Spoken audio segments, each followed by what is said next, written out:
தரித்திரருக்கு சுவிசேஷம், திருச்சபைக்கு சத்தியம். இந்த ரெண்டு நோக்கங்களோடு மன்னா மழை பெய்து கொண்டிருக்கிறது. மன்னா மழையில் சங்கீத செய்திகள் என்ற தலைப்பில் வரிசையாக 1வது சங்கீதத்திலிருந்து 150வது சங்கீதம் வரை நாம் வேதபாட ரீதியிலே படித்து தியானிக்க இருக்கிறோம். இந்த மன்னா மழை செய்திகளை நீங்கள் மகிமை டிவியிலே நீங்கள் காணலாம். ஒவ்வொரு சனிக்கிழமையும் ஒவ்வொரு ஞாயிற்றுக்கிழமையும் மாலை 5 மணிக்கு இந்த மன்னா மழை உங்களுடைய வீட்டிலே பெய்யும். எனவே நீங்கள் அந்த நேரத்தை ஆண்டவருடைய சமூகத்தில் காத்திருந்து பயன்படுத்தி கொள்ளுமாறு உங்களை கேட்டுக்கொள்கிறோம். உங்களுடைய கேள்விகள், உங்களுடைய கருத்துக்கள், உங்களுடைய ஜெப குறிப்புகள் அனைத்தையும் வர இருக்கக்கூடிய இமெயில் முகவரியிலே, டெலிஃபோன் நம்பர்களிலே நீங்கள் வாட்ஸ்அப்பாக செய்தியாக எங்களிடத்தில் நீங்கள் பகிர்ந்து கொள்ளலாம். இந்த செய்திகளை நீங்கள் உங்களுடைய நண்பர்களுக்கு ஷேர் பண்ணுங்கள், பகிர்ந்தளியுங்கள். வாட்ஸ்அப் மூலமாக, ஃபேஸ்புக் மூலமாக பகிர்ந்தளித்து அவர்களுக்கும் நீங்கள் பிரயோஜனம் உள்ளவர்களாக நீங்கள் வாழுங்கள். இந்த செய்திகளை உங்கள் மத்தியிலே கொடுத்து கொண்டிருக்கும் பொழுது உங்கள் கையிலே கட்டாயமாக வேத புத்தகம் இருக்க வேண்டும். மன்னா மழை என்ற சேனல் வந்த உடனேயே உங்கள் வேதாகமத்தை உங்கள் கையிலே வைத்து அந்த செய்திகளை கொடுக்க கொடுக்க வேதத்தில் இருக்கக்கூடிய வசனங்களை நீங்கள் பாருங்கள். ஆண்டவர் உங்களை ஆசீர்வதிப்பாராக. ஆமென். மன்னா மழையில் நினைய மறுபடியும் உங்களை மனமகிழ்ச்சியுடன் வரவேற்கிறேன்.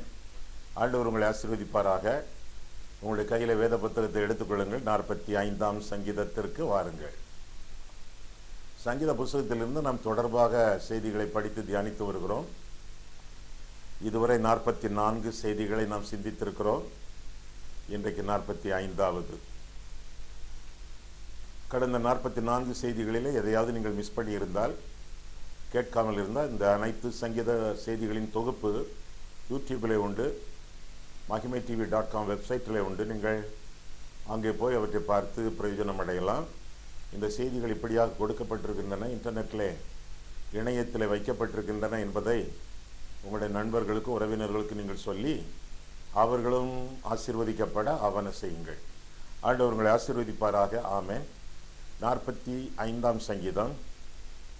சோஷனிம் என்னும் வாத்தியத்திலே வாசிக்க கோராகின் புத்தரில் உள்ள ராகத்தலைவனுக்கு ஒப்புவிக்கப்பட்ட நேசப்பாட்டாகிய சங்கீதம் என்று வாசிக்கிறோம். சோஷனிம் என்ற வாத்திய கருவி, ஒரு மியூசிக்கல் இன்ஸ்ட்ருமெண்ட், நம்முடைய கிட்டார் மாதிரி, சித்தார் மாதிரி ஒரு வாத்திய கருவி. கோராகின் புத்திரரில் உள்ள ராகத்தலைவன்.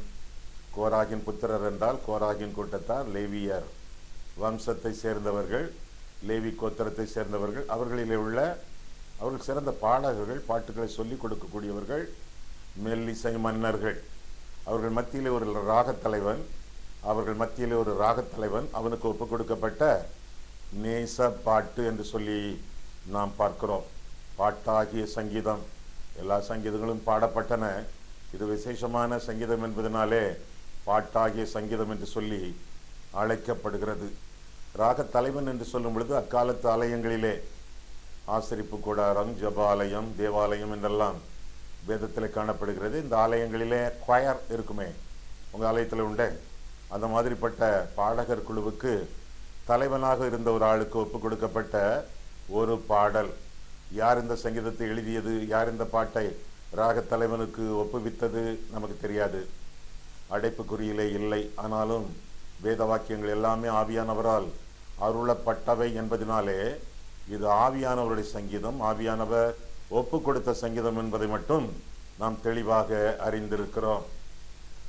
இது ஒரு திருமண பாடல், திருமண வைபவத்திலே வாசிக்கப்படக்கூடிய ஒரு சங்கீதம்.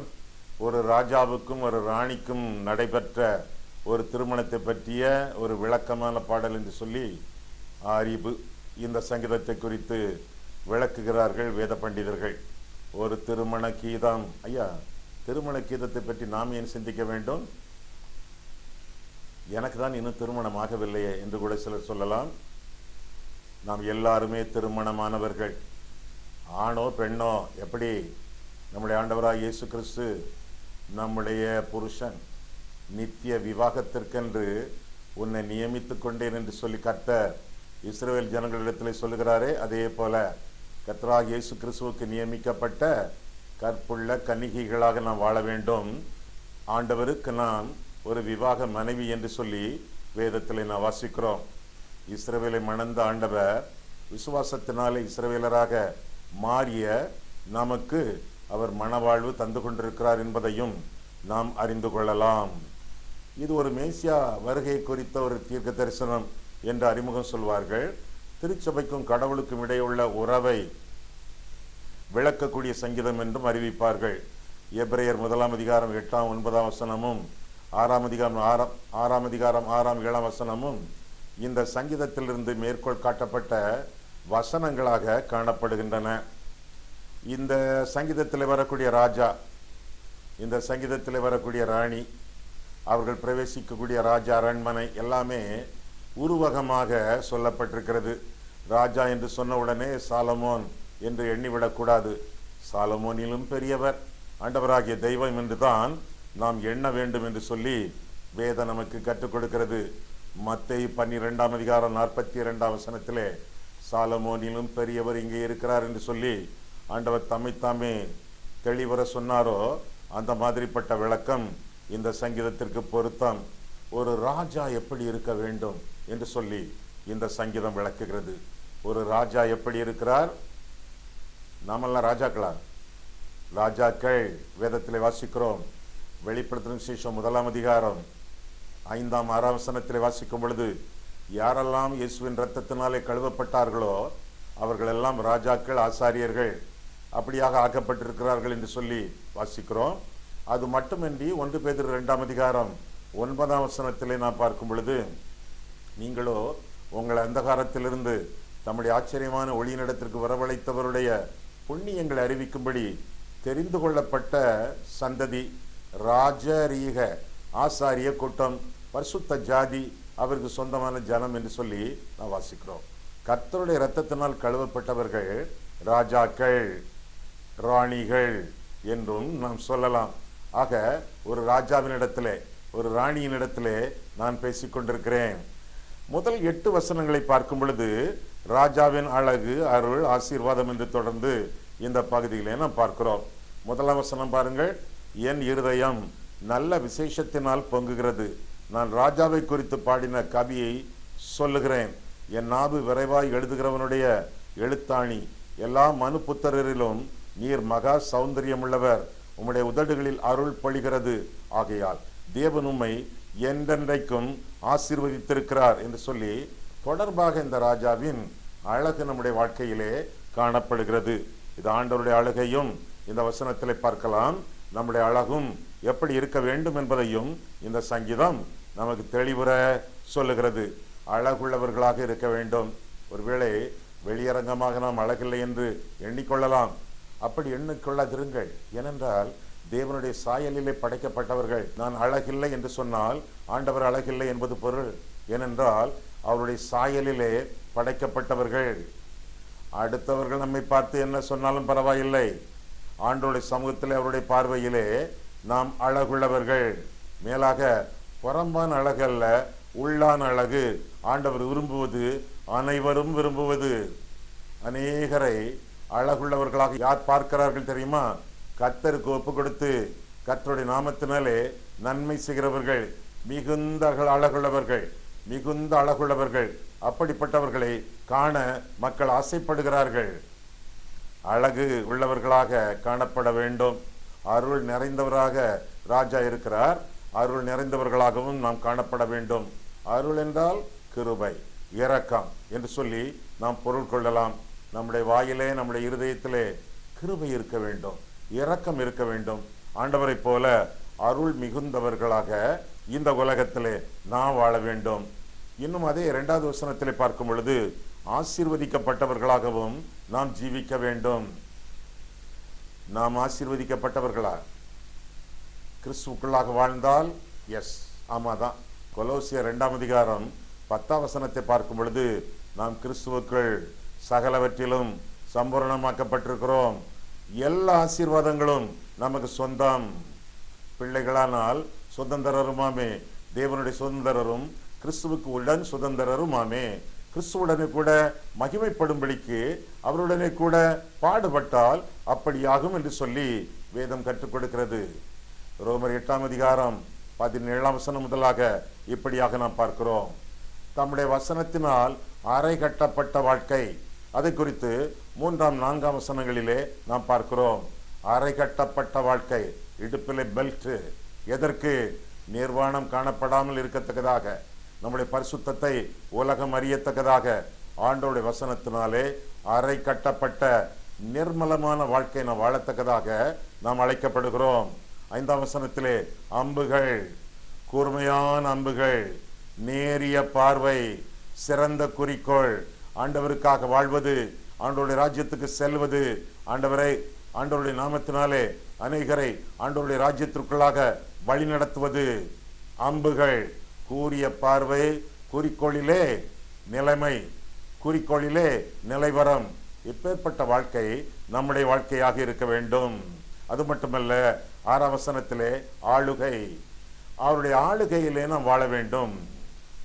சிலர் இயேசு கிறிஸ்துவை இரட்சகராக ஏற்றுக்கொண்டிருக்கிறார்கள், ஆனால் அவரை ஆண்டவராக ஏற்றுக்கொள்ளவில்லை.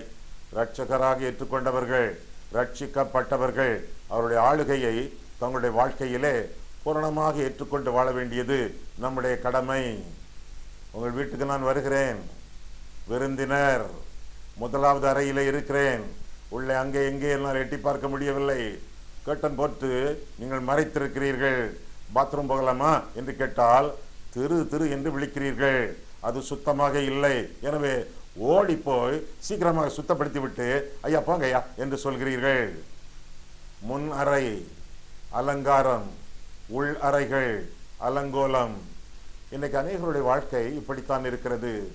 இயேசுவை இரட்சகராக ஏற்றுக்கொண்டிருக்கிறார்கள், விருந்தினராக ஏற்றுக்கொண்டிருக்கிறார்கள், ஆண்டவராக ஏற்றுக்கொள்ளவில்லை, வீட்டுக்காரராக ஏற்றுக்கொள்ளவில்லை, வீட்டின் எல்லா பகுதிகளிலும் ஆண்டவருடைய ஆளுகை செலுத்த முடியவில்லை.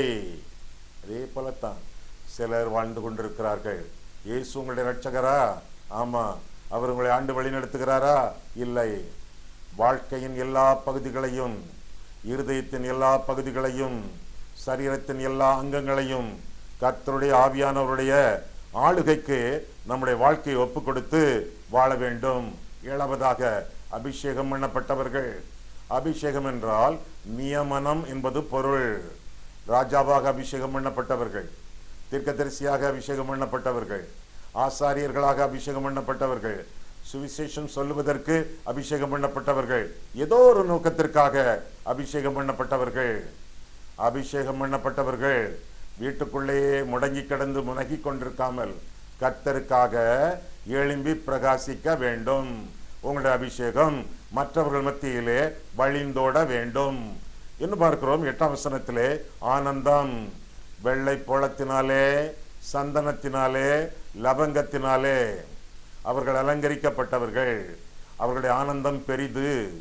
வெள்ளை போளம் என்பது அரேபியா தேசத்திலிருந்து வரக்கூடியது. சந்தனம் என்பது நம்முடைய இந்தியாவிலிருந்து, மலேயாவிலிருந்து வரக்கூடியது. மலேசியாக்காரர்கள் சந்தோஷப்படுங்கள், சிங்கப்பூர்காரர்கள் சந்தோஷப்படுங்கள். அந்த காலத்திலே சிங்கப்பூர் மலேசியாவும் சேர்ந்து மலாயா என்று அழைக்கப்பட்டது. அங்கே இருந்து சந்தனம் வந்தது பிற நாடுகளுக்கு. அது மட்டுமல்ல, லவங்கம் இந்தியாவிலே உருவாவது. இவற்றினூடாக அலங்கரிக்கப்பட்ட ராஜா என்று சொல்லி வேதத்திலே வாசிக்கிறோம். மனமுள்ள வாழ்க்கை, வாசனையுள்ள வாழ்க்கை. பொருள் என்ன? சாட்சியுள்ள வாழ்க்கை. யாக்கோபு சொன்னான் தன்னுடைய பிள்ளைகளை பார்த்து, என் வாசனையை இந்த இடத்திலே கெடுத்து விட்டீர்கள். என்ன சொல்கிறான்? என் சாட்சி போயிற்று. சாட்சியுள்ள வாழ்க்கை இந்த உலகத்திலே நான் வாழ வேண்டும். அது ராஜாவின் வாழ்க்கை, அரசனுடைய வாழ்க்கை, சாட்சியின் வாழ்க்கை. 2வதாக நம் ராணியை குறித்து பார்க்கிறோம். முதலாவதாக ராஜா, 2வதாக ராணி, ராஜஸ்திரீ. 9ஆம் வசனத்திலிருந்து 14ஆம் வசனம் வரை நாம் படிக்கும் பொழுது இந்த ராணி எப்படி தோன்றுகிறாள் என்று சொல்லி அவளுடைய அழகு இங்கே விஸ்தரிக்கப்பட்டிருக்கிறது. உம்முடைய நாயகிகளுக்குள்ளே அரசரின் குமாரத்திகள் உண்டு. இந்த ராணி ஒரு அரசனுடைய குமாரத்தி, ராஜஸ்திரீ, ஓப்பியரின் தங்கம் அணிந்தவளாய் உமது வலது பார்சத்தில் நிற்கிறாள். குமாரத்தியை கேள், நீ உன் செவியை சாய்த்து சிந்தித்துக்கொள், உன் ஜனத்தையும் உன் தகப்பன் வீட்டையும் மறந்துவிடு. அப்பொழுது ராஜா உன் அழகில் பிரியப்படுவார், அவரும் ஆண்டவர், ஆகையால் அவரை பணிந்துகொள் என்று தொடர்ந்து அவளுக்குரிய அலங்காரம், அவளுடைய அழகு, அவளுடைய ஆசீர்வாதம் எல்லாம் தொடர்ந்து வர்ணிக்கப்படுவதாக இந்த பகுதியிலே நாம் வாசிக்கிறோம்.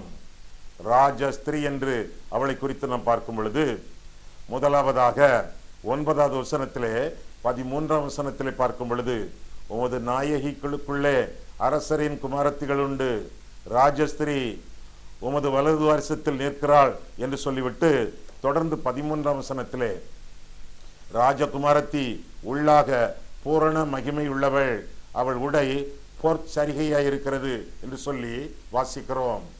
அணிகலன்களை அணிந்தவள் இந்த ராஜஸ்திரீ.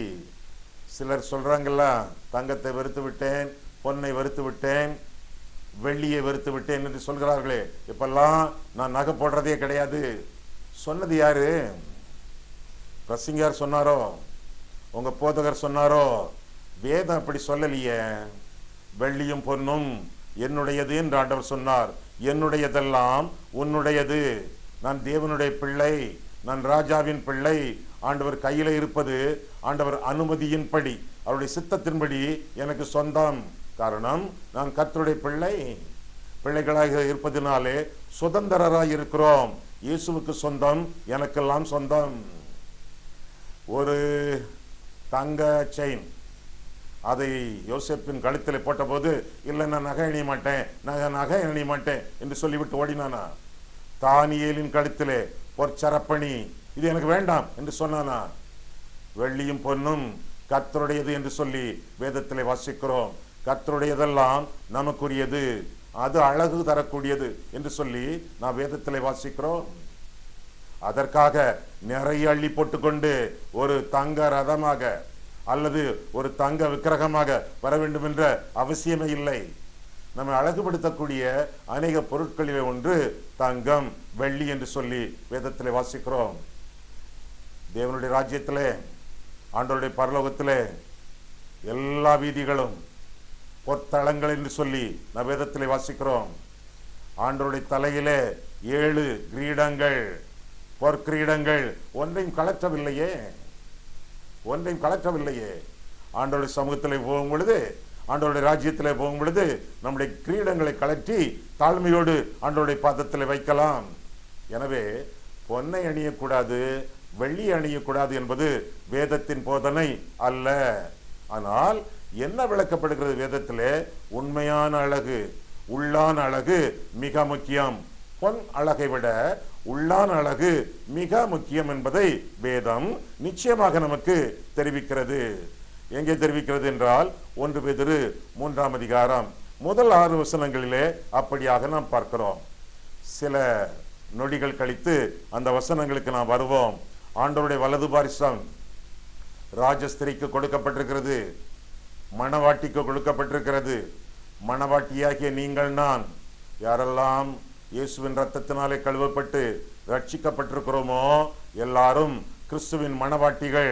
தேவனுடைய வலது பார்சம் அவர்களுக்கும் சொந்தம்.